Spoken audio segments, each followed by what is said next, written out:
এই মাসে একটার পর একটা, আগামী মাসও একটার পর একটা উদ্বোধন আর উদ্বোধন। হায় রে কত উদ্বোধন, এরা হাত পা ছেড়ে শুয়ে গেছে। একটি নির্ভরযোগ্য সূত্র নিশ্চিত করেছে যে মির্জা আব্বাস এবং ফখরুল ইসলাম আলমগীর তাদের সিঙ্গাপুর সফরকালে অন্তত ৩ জন ভারতীয় কূটনীতিকের সঙ্গে সাক্ষাৎ করেছেন। তবে তাদের নাম পরিচয় ইত্যাদি বিষয়ে কোনো কিছুই জানা যায়নি। সূত্রগুলো বলছে ওবায়দুল কাদেররা যা বলে তা একেবারেই আবর্জনা। তাদের তো ম্যান্ডেটই নাই, তারা কিভাবে গাড়িতে পতাকা নিয়ে তারা চলাচল করে। আসসালামু আলাইকুম, আপনারা সবাই কেমন আছেন?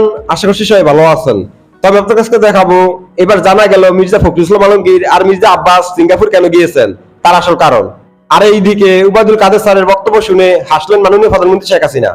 তবে আপনাদের কাছে এই দুটি ভিডিও ফর্মেশন দেখাবো। আজকের ভিডিওটি অত্যন্ত গুরুত্বপূর্ণ। আমি আশা করবো যে আপনারা সম্পূর্ণ ভিডিওটি দেখবেন, আর এই সম্পূর্ণ ভিডিওটি দেখলেই বিস্তারিত জানতে পারবেন।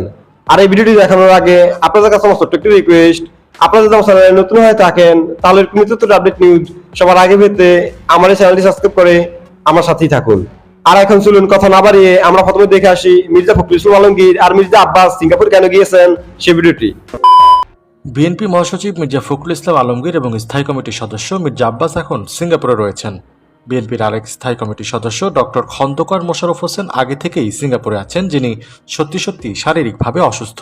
কিন্তু অন্য দুজনের অসুস্থতা ততটা গুরুতর নয়।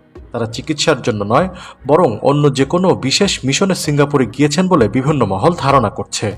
একটি নির্ভরযোগ্য সূত্র নিশ্চিত করেছে যে মির্জা আব্বাস এবং ফখরুল ইসলাম আলমগীর তাদের সিঙ্গাপুর সফরকালে অন্তত ৩ জন ভারতীয় কূটনীতিকের সঙ্গে সাক্ষাৎ করেছেন। তবে তাদের নাম পরিচয় ইত্যাদি বিষয়ে কোনো কিছুই জানা যায়নি। সূত্রগুলো বলছে এদের অন্তত একজন ভারতীয় গোয়েন্দা সংস্থার ব্যক্তি বলে ধারণা করা হচ্ছে। তারা আগামী নির্বাচনে বিএনপির অবস্থান ইত্যাদি নিয়ে কথা বলছেন বলে ধারণা করা হচ্ছে। তবে ভারতে না গিয়ে সিঙ্গাপুরে কেন এই ধরনের বৈঠক হলো সেই প্রশ্ন উঠেছে কূটনৈতিক মহলে। বিভিন্ন সূত্র বলছে যে বিএনপির সঙ্গে ভারত নানা কারণেই আনুষ্ঠানিক বৈঠকে যেতে চায় না, আর এ কারণেই সিঙ্গাপুরে বৈঠকের স্থান নির্বাচন করা হয়েছে। উল্লেখ্য যে ২০১৮ সালের নির্বাচনের আগে ভারতীয় গোয়েন্দা সংস্থার প্রতিনিধিদের সঙ্গে বিএনপি মহাসচিব মির্জা ফখরুল ইসলাম আলমগীর, আবদুল্লাহ আউয়াল মিন্টু ও আমির খসরু মাহমুদ চৌধুরী বৈঠক করেছিলেন। এর পরপরই ভারত গিয়েছিলেন আমির খসরু মাহমুদ চৌধুরী, আবদুল্লাহ আউয়াল মিন্টু সহ কয়েকজন নেতৃবৃন্দ। সেখানে তারা স্বামী বিবেকানন্দ ইনস্টিটিউট এবং বিভিন্ন থিঙ্ক ট্যাঙ্কের সঙ্গে আলোচনা করেছিলেন।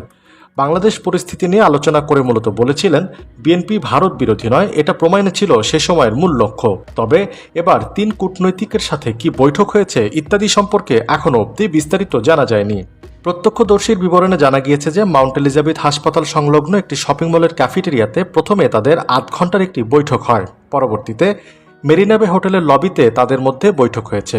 তৃতীয় বৈঠকটি হয়েছে ৫তলা একটি হোটেলের কক্ষের সুইট রুমে। ওবায়দুল কাদেররা যা বলে তা একেবারেই আবর্জনা। তাদের তো ম্যান্ডেটই নাই, তারা কিভাবে গাড়িতে পতাকা নিয়ে তারা চলাচল করে, কিভাবে তারা মন্ত্রী পাড়ার বাসায় থাকে, কিভাবে তারা সচিবালয়ে অফিস করে। যারা বিদেশি শক্তির পায়ে ধরে ক্ষমতায় আসছে তাদের মুখে এইসব কথা মানায় না যে আমরা বিদেশি শক্তির কাছে ধর্ণা দিচ্ছি। সবাই জানে ২০১৪ সালে কে দেশে এসেছিল, কোন দেশের প্রতিনিধি এসে কিভাবে নির্বাচন করা হয়েছিল, এবং ২০১৮ সালেও কারা কারা একটি অবৈধ একটি ভোট ডাকাতির প্রহসনের নির্বাচন করতে সাহায্য করেছিল সবাই জানে। এখনো আপনারা দেখবেন তাদের প্রতিনিধি দল একটি বিশেষ রাষ্ট্রে গেলে খুব খুশি হয়ে যায়, তাদের নেতা কর্মীরা মনে করে আবারও হয়তো তারা ক্ষমতা আসতে পারবে। কিন্তু সেই দিন শেষ, জনগণ তাদের বিপক্ষে চলে গিয়েছে। আমরা বাংলাদেশের জনগণকে সাথে নিয়ে বাংলাদেশকে আবারও মুক্ত করব এবং একটি গণতান্ত্রিক রাষ্ট্র। ওবায়দুল কাদেররা যা বলে তা একেবারেই কি বলে আবর্জনা। এটার কোনো মূল্য নাই, এটার কোনো ভিত্তি নাই, এইসব কথার কোনো দাম নাই জনগণের কাছে। তারা এখন তাদের পায়ের তলায় মাটি নাই, অতি দ্রুতই তাদেরকে ক্ষমতা ছাড়তে হবে। দেশীয়ভাবে এবং আন্তর্জাতিক বিশ্ব এটি তাদের কাছে স্পষ্ট হয়ে গিয়েছে যে এই বর্তমান সরকার সম্পূর্ণ অবৈধ। তাদের তো ম্যান্ডেটই নাই, তারা কিভাবে গাড়িতে পতাকা নিয়ে তারা চলাচল করে, কিভাবে তারা মন্ত্রী পাড়ার বাসায় থাকে, কিভাবে তারা সচিবালয়ে অফিস করে। তাদের তো ম্যান্ডেটই নাই। তাদেরকে সেখান থেকে গণ অভ্যুত্থানের মাধ্যমে বিতাড়িত করা হবে এবং জনগণের সরকার প্রতিষ্ঠা করা হবে। আমরা কন্টিনিউয়াসলি সমাবেশের উপরে আছি। আপনারা প্রত্যেকটি প্রোগ্রামে আপনারা অংশগ্রহণ করেন, আপনারা দেখবেন আমাদের বড় জোর একদিন গ্যাপ থাকে। প্রতিদিন সপ্তাহে অন্তত 5 দিন 4 দিন আমরা প্রোগ্রামের উপরে আছি। এই মাসে একটার পর একটা, আগামী মাসও একটার পর একটা উদ্বোধন আর উদ্বোধন। হায় রে কত উদ্বোধন! এরা হাত পা ছেড়ে শুয়ে গেছে। আজকে ছাত্র রাজনীতিকে আকর্ষণীয় করলে আমাদের নেত্রীর সুনাম আরো বাড়বে, আমাদের পার্টির গৌরব সুনাম আরো বাড়বে। প্রিয় ভাই এবং বোনেরা, আগামীকাল